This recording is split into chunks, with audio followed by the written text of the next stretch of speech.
வினயை விட அம்மாவை நினைச்சாதான் ரொம்ப கவலையா இருக்கு. ஆண்டவா, நீதான் என்ன நடந்தாலும் அதை தாங்கிக்கிற சக்தியை இவங்களுக்கு கொடுக்கணும்.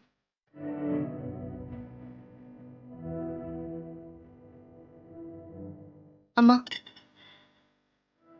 காஃபி குடிங்க.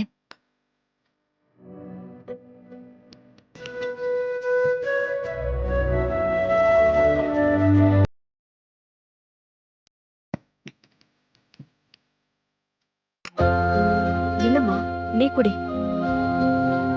அம்மா ப்ளீஸ், இப்படி சின்ன குழந்தை மாதிரி அடம் பிடிச்சா நான் என்னதான் செய்யறது? எனக்கு மனசு சரியில்லை மித்ரா. சாப்பிட பிடிக்கல. வேண்டான்னா விட. அப்படிலாம் விட முடியாதுமா. நீங்க இப்படி சாப்பிடாம இருந்து நாளைக்கு உங்களுக்கு ஏதாவது உடம்பு சரியில்லாம போயிடுச்சுன்னா அப்புறம் உங்க பையன் வந்து என்னதான் கேட்பாரு. ஏன் மித்ரா எங்க அம்மாவை சரியா பாத்துக்கலையான்னு. இதெல்லாம்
நியாயப்படி பார்த்தா நான் தான் உனக்கு ஆறுதல் சொல்லணும்.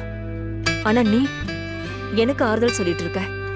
எனக்கு நேத்து அவர் திடீர்னு மயங்கி விழுகவும் ரொம்ப பயமாதாமா இருந்துச்சு. ஆனா அப்புறம் தான் யோசிச்சேன், நாம நம்பிக்கையை விடாத வரைக்கும் நம்மள தாண்டி எதுவும் நடக்காது. எப்போ நாம அந்த நம்பிக்கையை இழக்கிறோமோ அப்பதான் பிரச்சனை ஆரம்பிக்குதுன்னு தோணுச்சு. இப்போ நான் 100% நம்புறேன், வினைக்கு எதுவும் ஆகாது. நீங்களும் நம்பணும். சரிம்மா, நீங்க காஃபி குடிச்சிட்டு இருங்க. நான் போய் டாக்டர் ஏதாவது சாப்பிட்டாரான்னு பார்த்துட்டு அவருக்கும் போய் காஃபி கொடுத்துட்டு வரேன். ம்?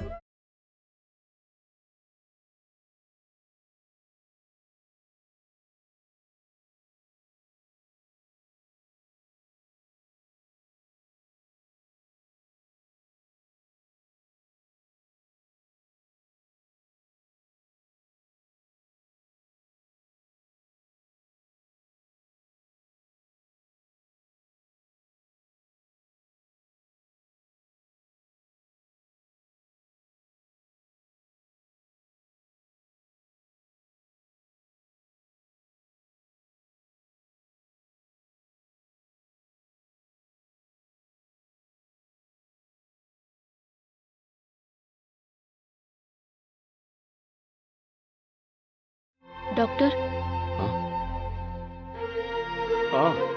மித்ரா வா வா.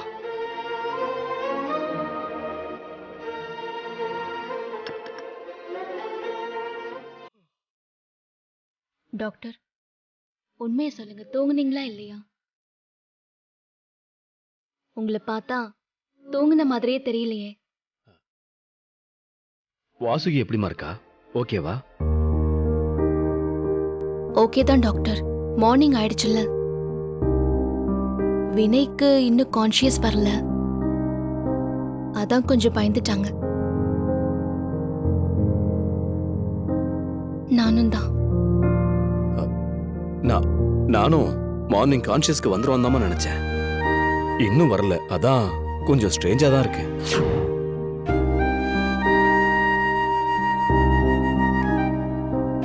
ஆனா worry பண்றதுக்கு எதுவும் இல்ல மித்ரா, நீ பயப்படாத.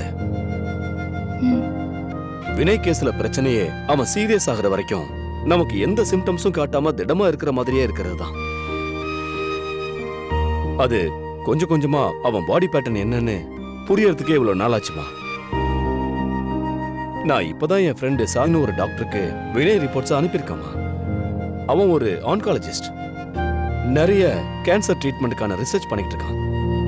லெட்ஸ் see அவன் என்ன சொல்றான்னு பாப்போம். Okay doctor. நீங்களும் நைட் எதுவும் சாப்பிடாம தான் இருந்திருப்பீங்க, அதான் காஃபி கொண்டு வந்திருக்கேன்.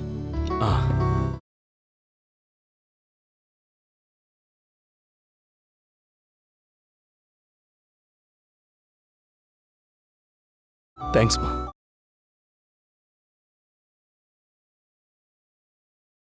ஏமா, நீயும் வாசுகியும் வீட்டுக்கு போய் ஃப்ரெஷ் ஆயிட்டு வரலாம்ல? ஷியோர் டாக்டர், வெயிட் பண்ணி பார்த்துட்டு போறோம். வசந்தி ஆண்டி வரேன்னு சொன்னாங்க, அதான் வெயிட் பண்றோம். சரிம்மா. ஓகே டாக்டர், நான் வெளியே வெயிட் பண்றேன். ஆ.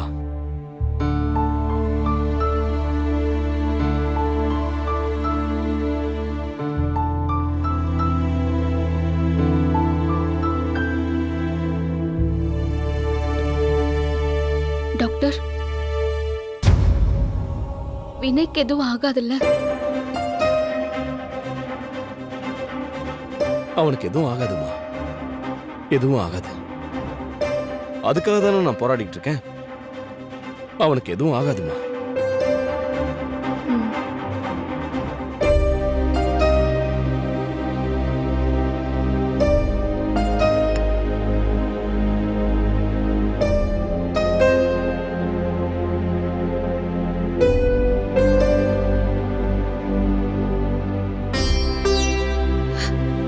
ஆண்டவா, இதுக்குதான் என்ன இங்க வர வச்சியா? இதுக்குதான் என்ன அவர் கூட சேர்த்து வச்சியா? அவர் ஒவ்வொரு தடவை மயங்கி விழறப்பவும் அதை நான் தான் பார்க்கணுமா? என்ன கொடுமை இது!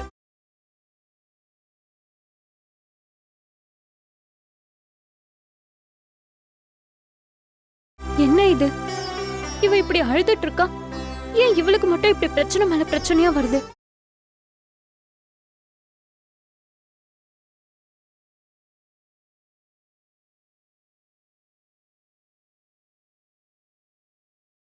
மித்ரா, தீபா, மித்ரா,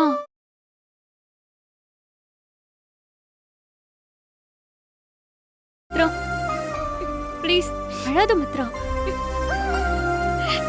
என்னால முடியல தீபா. எனக்கு மட்டும் ஏன் இப்படி எல்லாம் நடக்குது?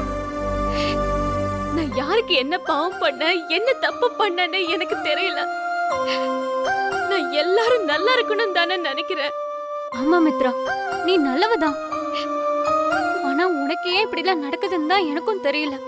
மித்ரா, நீ அழாதடி ப்ளீஸ். வினய இப்படி சுயநினைவே இல்லாம இருக்கிற இந்த நிலைமையில என்னால பார்க்கவே முடியல. புரியுது மித்ரா, ஆனா இதெல்லாம் நடக்கும்னு உனக்கு தெரியும் தானே? அதை விட பெரிய விஷயம் என்ன தெரியுமா? சொல்ல போனா வினய் சார் இப்ப நம்ம எதிர்பார்த்ததை விட சேஃப் ஜோன்ல தான் இருக்காரு. நீ கவலைப்படாத மித்ரா. இல்ல தீபா, என்னால் தான் இதெல்லாம் ஆச்சு. வினய்க்கு இப்படி ஆனதுக்கு நான் தான் காரணம். ஏய், லூஸ் மாதிரி பேசாத மித்ரா. வினய் சாருக்கு உன்னாலேயே கேன்சர் வந்துச்சு. மித்ரா, நீ ஒன்னும் அவரை உயிருக்கு உயிரா காதலிச்சு கல்யாணம் பண்ணா அவரை தான் பண்ணணும்னு நினைச்சு பண்ணிக்கல. அப்போ ஒரு சிச்சுவேஷன்ல வேற வழி இல்லாம அவரை கல்யாணம் பண்ண. இந்த அக்ரிமெண்ட் மேரேஜ் மித்ரா, நீ ஃபர்ஸ்ட் அத ஞாபகம் வச்சுக்கோ. எனக்கு நீ எப்படா இந்த பிரச்சனையெல்லாம் முடிச்சு நீ பழைய மித்ராவா உன் வீட்டுக்கு போய் நிம்மதியா இருப்பேன்னு இருக்கு. நீ என்னடான்னா என்ன பாக்குற? அதான உன் பிளானு? வினய் சார் இருக்கிற வரைக்கும் ஒய்ஃபா வேலை பார்த்துட்டு அதுக்கப்புறம் வேலையை பார்த்துட்டு போகணும் தானே நீ நினைச்ச? இப்ப என்ன புதுசா உட்காந்து பொண்டாட்டி மாதிரி ஃபீல் பண்ணிட்டு இருக்க? ஏய், அமைதியா இரு மித்ரா. கண்டதையும் யோசிச்சு மனசை போட்டு குழப்பிக்காத. அப்படிலாம் இருக்க முடியாது தீபா, அப்படிலாம் இருக்க முடியாது. ஆமா, என் சிச்சுவேஷனுக்காக எல்லாம் தெரிஞ்சுதான் அவரை கல்யாணம் பண்ண. ஆனா கல்யாணம் கல்யாணம் தானே. அதுவும் வினய் மாதிரி ஒரு பையன் யாருக்கு கிடைப்பாங்க சொல்லு? வாசுகி அம்மா தான் சொல்லிட்டே இருப்பாங்க, நம்பிக்கையும் அன்பும் தான் அவனை காப்பாத்தும்னு. அப்பெல்லாம் கூட நான் அதை பெருசா நம்பல. ஆனா இப்போ எனக்கும் அப்படிதான் தோணுது. என்ன தோணுது உனக்கு? நான் அன்னைக்கே சொன்னல, கல்யாண புடவை கிழிஞ்சது, தாலி நழுவுனதெல்லாம் அபசகுணமா இருக்கு, எனக்கு ரொம்ப பயமா இருக்குன்னு நான் சொன்னல. நீதான் அதெல்லாம் ஒண்ணும் இல்லைன்னு சொன்ன. இப்ப பார்த்தல என்ன ஆச்சுன்னு. மித்ரா, எதையும் நீ கனெக்ட் பண்ற. ரெண்டுத்துக்கும் எந்த சம்பந்தமும் இல்ல. தேவையில்லாம கன்ஃபியூஸ் பண்ணிக்கிற. இல்லடி, எனக்கு அப்படி தோணல. அவருக்கு இப்படி ஆக போதுன்னு கடவுள் எனக்கு காட்டி கொடுத்திருக்காரு. இவ என்ன இப்படி ஆயிட்டான்? இப்ப இவ இருக்க நிலைமையில ஆர்கியூ பண்றதெல்லாம் வேண்டாம். பேசாம அவ போக்கிலே போவோம். சரி மித்ரா, உன் நிலைமை எனக்கு புரியுது. நீ அழாத, கவலைப்படாத, எல்லாமே சரியாயிடும். தீபா, நீ நர்ஸ் தானே? வினய் எப்படி இருக்காரு? உண்மையை சொல்லு தீபா. ஹே, நல்லா தான் இருக்காரு மித்ரா. மயக்கம் தெளிஞ்சிருச்சுன்னா எல்லாமே நார்மல் ஆயிடும். அது வரைக்கும் தான் பிரச்சனை. நீ ஃபர்ஸ்ட் பயப்படாத. பிரச்சனையா? என்ன பிரச்சனை? அண்ணா, டாக்டர் அப்படிலாம் எதுவும் இல்லைன்னு சொன்னாரே. ஹே, பிரச்சனைனா நீ நினைக்கிற மாதிரி பெரிய பிரச்சனை எல்லாம் ஒன்றும் இல்லை. மயக்கம் தெளிஞ்சிட்டா கொஞ்சம் ட்ரீட்மெண்ட் பார்க்க ஈஸியா இருக்கும், அவ்வளவுதான். நீ நிஜமா தான் சொல்றியா? ஆமா மித்ரா.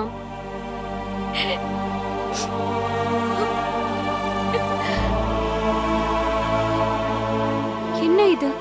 ஏதோ வேற வழியே இல்லாம கல்யாணம் பண்ணிருக்கான்னு நினைச்சா இவ இவ்ளோ சீரியஸா இருக்காளே.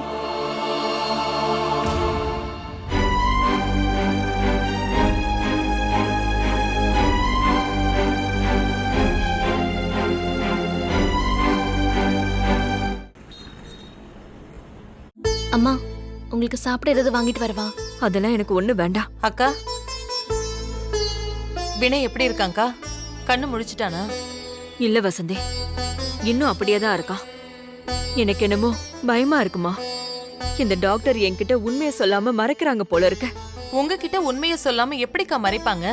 வினய்க்கு ஒரு பிரச்சனையும் இருக்காது, அதனாலதான் சொல்லாம இருக்காங்க. நீங்க கவலைப்படாதீங்க.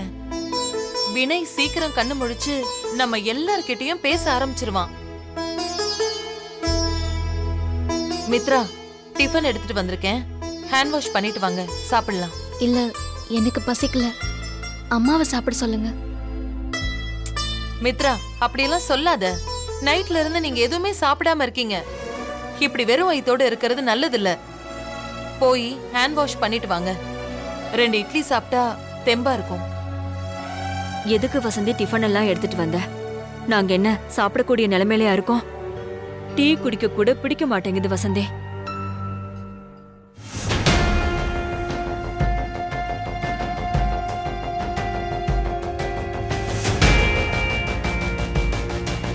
ஆண்டி, சிஸ்டர் கிட்ட கேட்டேன். வினய் இன்னும் கண்ணு முழிக்கலையாமே. அவனோட என்கேஜ்மெண்ட் அன்னைக்கு மயங்கி விழுந்தப்ப கூட உடனே எந்திரிச்சு உட்கார்ந்து எல்லார்கிட்டயும் சகஜமா பேச ஆரம்பிச்சிட்டான்ல. இப்ப மட்டும் என்னாச்சுன்னு தெரியல. நேத்து வந்து வினய பார்த்துட்டு போனதுல இருந்து எனக்கு தூக்கமே இல்ல ஆண்டி. மனசே சரியில்லை. அதான் இன்னைக்கு மார்னிங் பிரேக்ஃபாஸ்ட் எல்லாம் ரெடி பண்ண சொல்லி எடுத்துட்டு வந்தேன். உனக்கு எதுக்குமா தேவையில்லாத இந்த சிரமம் எல்லாம்? அதான் வசந்தி இருக்கால்ல, அவ எல்லாத்தையும் பாத்துப்பா. ஏன் ஆண்டி, நான் உங்களுக்கு டிஃபன் பண்ணி எடுத்துட்டு வரக்கூடாதா? வினய்க்கும் எனக்கும் கல்யாணம் நடக்கலன்னா நம்ம 2 குடும்பத்துக்கும் இடையில எந்த ரிலேஷன்ஷிப்பும் இல்லைன்னு ஆயிடுமா? நீங்க வேணா எங்களை யாரோன்னு நினைக்கலாம், நான் அப்படி இல்லை. இன்னொரு வீட்டுக்கு நான் கல்யாணம் ஆகி போனாலும் இந்த குடும்பம் தான் எனக்கு ஃபர்ஸ்ட். என்னம்மா நீ இப்படி சொல்லிட்ட? எனக்கு மட்டும் உன் மேல பாசம் இல்லையா என்ன? நீ எப்பவுமே எங்க வீட்டு பொண்ணுதான். மித்ரா, உன்னை நினைச்சாதான் எனக்கு கவலையா இருக்கு. நைட்டு நீ தூங்குனியா இல்லையா? அழுது முகம் எல்லாம் வீங்கின மாதிரி இருக்கு பாரு. நீ எதை பத்தியும் கவலைப்படக்கூடாது மித்ரா. நாங்கெல்லாம் எப்பவுமே உன் கூடவே இருப்போம். நீ தைரியமா இருக்கணும். உன்னோட தைரியம் தான் எல்லாருக்கும் நம்பிக்கையை கொடுக்கும். நான் வினய கல்யாணம் பண்ணி இப்படி ஒரு சுச்சுவேஷன்ல இருந்திருந்தா கூட பெருசா வலிச்சிருக்காது மித்ரா. ஆனா யாருன்னே தெரியாத நீ இந்த குடும்பத்துக்காக இவ்ளோ பெரிய தியாகத்தை பண்ணியிருக்க. உனக்கு எப்படி ஆறுதல் சொல்றது? நிஜமாவே தாரா தானா இது? என்ன திடீர்னு இப்ப என்கிட்ட ரொம்ப அன்பா பேசுற மாதிரி பேசுறா? நிஜமாவே என் மேல கரிசனம் வந்துருச்சா என்ன?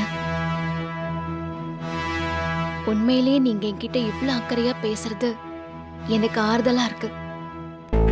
இந்த குடும்பத்துக்கு நான் யாரோ இல்ல. நீங்க வினய் மேலயும் இந்த குடும்பத்து மேலயும் இவ்ளோ பாசம் காட்டுறதுக்கு ரொம்ப நன்றி. என்ன திடீர்னு நான் யாரோ தேர்ட் பர்சன் மாதிரி நன்றி எல்லாம் சொல்லிட்டு இருக்க? நம்ம ரெண்டு குடும்பமும் ஒன்னா இருந்தவங்க தானே. இடையில சில கசப்பான சம்பவங்கள் நடந்து போச்சு. அதையெல்லாம் மறந்துட்டு மறுபடியும் நம்ம ரெண்டு குடும்பமும் பழைய மாதிரி வரணும். அதுதான் என்னோட ஆசை. நீ இவ்ளோ மெச்சூர்டா பேசுறது எனக்கு ரொம்பவே ஆச்சரியமா இருக்கு தாரா. இந்த பக்குவம் வந்துருச்சுல, இனிமே நம்ம ரெண்டு குடும்பத்துக்கு இடையில ஒரு சின்ன மனஸ்தாபம் கூட வராது பாரு. அப்ப எழுந்து வாங்க, டிஃபன் சாப்பிடலாம். அட வாங்கன்னு சொல்றேன்ல, வாங்க வாங்க.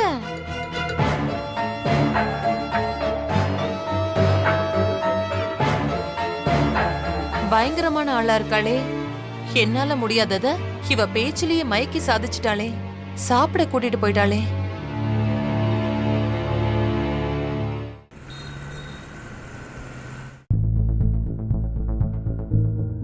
தாரா, நில்லுங்க ஒரு நிமிஷம். நீங்க தான் தாரான்னு எனக்கு இன்னைக்கு தான் தெரியும். வினய் மேரேஜ் அன்னைக்கு உங்களை பார்த்திருந்தாலும் யாரோன்னு நினைச்சு இருந்துட்டேன். நான் யாருன்னு கேட்க மாட்டீங்களா? நீங்க இவ்ளோ நேரம் சொல்லிட்டு இருந்தீங்களே, ரெண்டு குடும்பமும் பழைய மாதிரி ரிலேஷன்ஷிப்பை கண்டினியூ பண்ணுங்கன்னு. அந்த குடும்பத்துல நானும் ஒருத்தி தான், வினயோட சித்தி. ஓ, நீங்க தானா அது? வினய் உங்களை பத்தி சொல்லியிருக்கான். நீங்க மும்பைல இருந்தீங்கல்ல? ஆமா, வினய் கல்யாணத்துக்காக தான் நாங்க சென்னைக்கு வந்தோம். இப்ப இங்கே தங்குற மாதிரி ஆயிடுச்சு. ஓ, இப்ப நீங்க வினய் வீட்ல தான் இருக்கீங்களா? உண்மையை சொல்லணும்னா எனக்கு அங்க இருக்கவே பிடிக்கல தாரா. ஏதோ வேலைக்காரி மாதிரி அந்த வீட்ல ஒட்டிக்கிட்டு இருக்கிற மாதிரி ஃபீல் ஆகுது. நமக்குன்னு ஒரு தனி வீடு இருந்தா தானே நாம நினைச்ச மாதிரி இருக்க முடியும். இவங்க எதுக்கு நம்மள தேடி வந்து இந்த கதையெல்லாம் சொல்லிட்டு இருக்காங்க? ஐயோ, நான் ஒருத்தி தேவையில்லாம என் புலம்பல் எல்லாம் உங்ககிட்ட சொல்லிட்டு இருக்கேன். ஆமா, நீங்க வினய கல்யாணம் பண்ணிக்காம விட்டுட்டோன்னு என்னைக்காவது ஃபீல் பண்ணிருக்கீங்களா? இதுக்கு எப்படி பதில் சொல்றதுன்னே தெரியலீங்க. அந்த நேரத்துல அப்பா அம்மா வந்து எனக்கு சரியான அட்வைஸ் கொடுக்காததால நான் அப்படியே குழம்பி போயிட்டேன். இந்த நிமிஷம் வரைக்கும் வினய கல்யாணம் பண்ணிக்காம போனது நல்லதுக்கா கெட்டதுக்கானே எனக்கு தெரியல. இவ என்ன சொல்ல வரானே புரிஞ்சுக்க முடியலையே. வினய கல்யாணம் பண்ணிக்காம விட்டதை நினைச்சு சந்தோஷப்படுறாளா, இல்லனா மிஸ் பண்ணிட்டோன்னு நினைச்சு வருத்தப்படுறாளா? நீ என்ன சொல்ல வரேன்னு என்னால புரிஞ்சுக்க முடியுது தாரா. ஆனா நீ வினய கல்யாணம் பண்ணியிருந்தா மித்ரா இப்ப இருக்கிற நிலைமையில தான் நீயும் இருந்திருப்ப. யாரா இருந்தாலும் அது கஷ்டம் தானே. என்ன கேட்டா அந்த கடவுள் சரியான நேரத்துல வந்து உன்னை காப்பாத்திட்டாருன்னு தோணுது. ஆனா இந்த மித்ரா போடுற ஆட்டம் இருக்கு பாரு, பா தாங்க முடியல. ஒன்னா நம்பர் ஃப்ராடா இருக்கா. அப்படியே நல்லவ மாதிரி நடிச்சு நடிச்சு எல்லாரையும் மயக்கிடுறா. நீ இருக்க வேண்டிய இடத்துல யார் வந்து இருக்கணும்னு எழுதி இருக்கு பாரு. ஆண்டி, மித்ரா ஃப்ராடுன்னு சொன்னீங்களே, அப்படி என்ன பண்ணா அவ? ரொம்ப ஆர்வமா இருக்காளே. நான் நினைச்சது சரிதான் போல. இவகிட்ட எதையுமே சொல்லக்கூடாது, இப்படியே சமாளிச்சிடணும். அதை விடுமா, அது என்னோட பாடு. அதான் சொல்றேன், வினய கல்யாணம் பண்ணிக்க முடியலையேன்னு நீ ஒன்னும் வருத்தப்படாத. எல்லாம் நல்லதுக்கு தானே நினைச்சுக்கோ. ஏதோ உன்கிட்ட சொல்லணும்னு தோணுச்சு. இவங்க நம்மள ஆழம் பாக்குற மாதிரியே இருக்கே. கொஞ்சம் கேர்ஃபுல்லா தான் பேசணும். அது தெரியல. நான் தான் சொன்னேனே, வினய கல்யாணம் பண்ணிக்காம மிஸ் பண்ணது நல்லதுக்கா கெட்டதுக்கான்னு தெரியலன்னு. என்ன பொறுத்த வரைக்கும் அத காலம் தான் சொல்லணும். கொடுத்தே பேச மாட்டேங்கிறாளே. உண்மையிலேயே இவளுக்கு வினய் மேல அக்கறை இருக்கா இல்ல நடிக்கிறாளான்னு தெரிஞ்சுக்க முடியலையே. பாப்போம் எங்க போயிட போறா. அந்த ஃபேமிலில நமக்கு தகுந்த மாதிரியான ஆளு இவங்க தான்னு நினைக்கிறேன். நம்ம நினைக்கிற மாதிரி இருந்தா இவங்கள வச்சே அங்க நிறைய சாதிக்கலாம் போலயே.